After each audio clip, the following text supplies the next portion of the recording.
होणार नाही असं पहिल्यांदा सांगतो की या संदर्भात सगळे डिटेल्स देण्याकरता आम्हाला इलेक्शन कमिशननी बंदी घातलेली आहे. तथापि प्रेस नोट काढायला बंदी नव्हती म्हणून प्रेस नोटच्या माध्यमातून सगळे डिटेल आम्ही दिलेले आहेत. ते जर नीट वाचलं तर सगळे कन्फ्युजन दूर होतील. 56 लाख शेतकऱ्यांना 36,000 कोटी रुपयाची कर्जमाफी आपण करतो. यामध्ये ज्या लोकांनी यापूर्वी कर्ज घेतलेलं आहे, जे थकीत आहेत, असे सगळे लोक आपण कव्हर केलेले आहेत.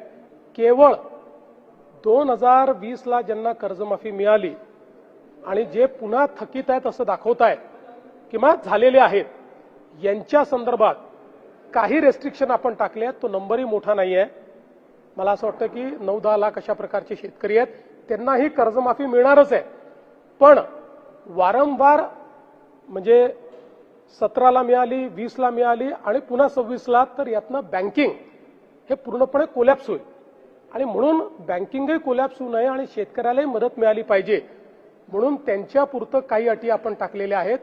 ज्या अटी जवळपास मला असं वाटतं 99% शेतकऱ्यांना त्याची अडचण पण येणार नाही. बाकी सगळ्या शेतकऱ्यांना आपण पूर्णपणे कर्जमाफी देतो. तो 15चा आहे का 16चा आहे का 14चा आहे हे देखील आपण बघितलेलं नाहीये. आणि 2 लाखापर्यंतची कर्जमाफी पूर्णपणे आपण देतो. कुठे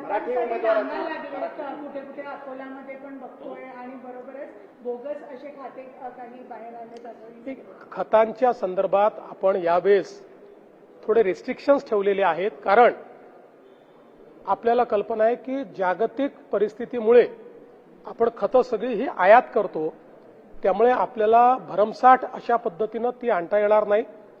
आत्ता जी लागतील तेवढी खतं आपल्याकडे आहेत, पण कोणी जर त्याचे साठे केले तर मात्र मोठी टंचाई तयार होईल.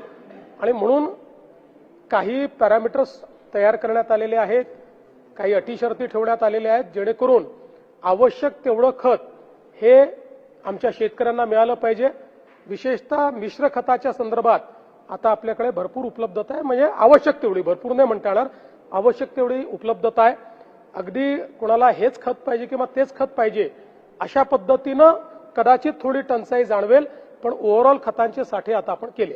मराठी उमेदवाराची नोकरीचा वाद समोर येतोय. नोकरी.com आणि लिंक्डइनवर ठराविक लोकांनाच नोकरी दिली जाते म्हणून आता हा वाद चर्चेला जातोय. मला याची कल्पना नाही, पण असं काही असेल तर त्याच्यावर कारवाई करू.